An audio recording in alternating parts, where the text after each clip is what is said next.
Finally বন্ধুসকল, গোটৰ মহিলাসকলৰ বাবে খুব ভাল খবৰ। যিসকল মহিলাই মুখ্যমন্ত্ৰী মহিলা উদ্যমিতা অভিযান আঁচনিত আবেদন কৰিছিল, ইতিমধ্যে আপোনালোক সকলোৱে জানে বিহালী সমষ্টিত সকলো গোটৰ মহিলাক 10,000কৈ টকা প্ৰদান কৰা হৈছে। কিন্তু অসমৰ প্ৰতিটো সমষ্টিত এতিয়ালৈকে টকা পোৱা নাই গোটৰ মহিলাসকলে। সমগ্ৰ অসমত পৰ্যায়ক্ৰমে গোটৰ মহিলাসকলক 10,000কৈ টকা দিয়া হ'ব।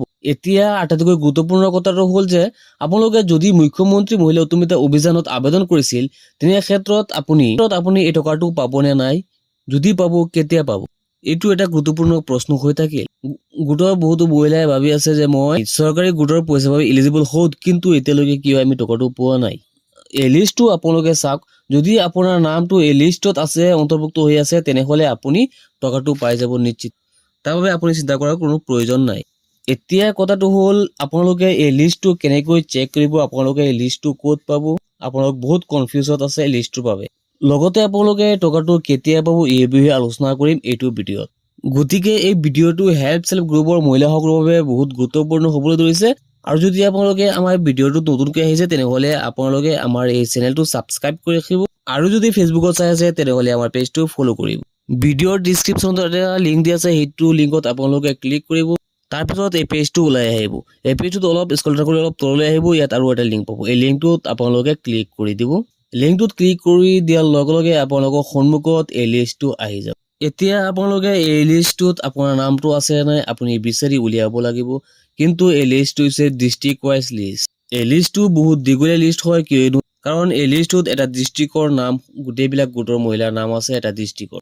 এই লিষ্টটোত আপোনালোকে প্ৰথমে পাব মেম্বাৰ আইডি নাম্বাৰটো, তাৰপিছত আপোনালোকে পাব NRM কোডটো আপোনালোকে পাই যাব। তাৰপিছত আপোনালোকে পাব মেম্বাৰ নেম, যিজনে এপ্লাই কৰিছে তেখেতৰ নামটো পাব। তাৰপিছত আপোনালোকে পাব এই গ্ৰুপটোৰ ID নাম্বাৰটো আহি যাব। তাৰপিছত আহি যাব আপোনাৰ ডিষ্ট্ৰিক্ট, তাৰপিছত আহিছে ব্লক। আপোনালোকে চাব পাৰে যে এই লিষ্টটো বহুত দীঘলীয়া লিষ্ট হয়। এতিয়া কথাটো হ'ল, এইটো হৈছে মাত্ৰ এটা ডিষ্ট্ৰিক্টৰহে লিষ্ট। এতিয়া আপোনালোকৰ নামটো কোন ডিষ্ট্ৰিক্টত আছে আপোনালোকে বিচাৰি উলিয়াব লাগিব। আপোনালোকৰ নিজৰ ডিষ্ট্ৰিক্টৰ নামটোত আপোনালোকে লিষ্টটো উলিয়াব লাগিব। এতিয়া উলিয়াব লাগিব আপোনাৰ নিজৰ ডিষ্ট্ৰিক্টৰ লিষ্টটো। সেই লিষ্টটো আপোনালোকে ক'ত পাব, কেনেকৈ পাব? আপোনালোকৰ ডিষ্ট্ৰিক্টৰ লিষ্টটো আপোনালোকে যদি বিচাৰে, কিন্তু আপোনালোকে গুগলত, ক্ৰমত কেতিয়াও আপোনালোকে বিচাৰি নাপায়, কিয়নো এই লিষ্টটো এতিয়ালৈকে অনলাইনত এভেইলেবল হোৱা নাই। এতিয়ালৈকে চৰকাৰে এইটো অনলাইনত আপডেট কৰা নাই এই লিষ্টটো। এই লিষ্টটো বিচাৰি উলিয়াবৰ বাবে আপোনালোকৰ হাতত দুটা অপশ্যন আছে। আপোনালোকৰ এটা অপশ্যন হ'ল, আপোনালোকৰ গোটৰ যিজন মেইন মানুহ হয়, সেইজন মানুহৰ ওচৰত গ'লে তেখেতৰ হাতত যদি লিষ্টটো থাকে, তেনেহ'লে আপুনি তাত চাব পাৰিব। 2 নম্বৰ অপশ্যনটো হ'ল, আপোনালোকৰ হেল্প চেল্ফ গ্ৰুপৰ ব্লক লেভেলত যিজন মানুহ আছে, তেখেতৰ হাতত এই লিষ্টটো থাকিব। আপোনালোকে তেখেতৰ লগত যোগাযোগ কৰি এই লিষ্টটোত আপোনালোকৰ নামটো আছে নে নাই আপোনালোকে চাব পাৰিব।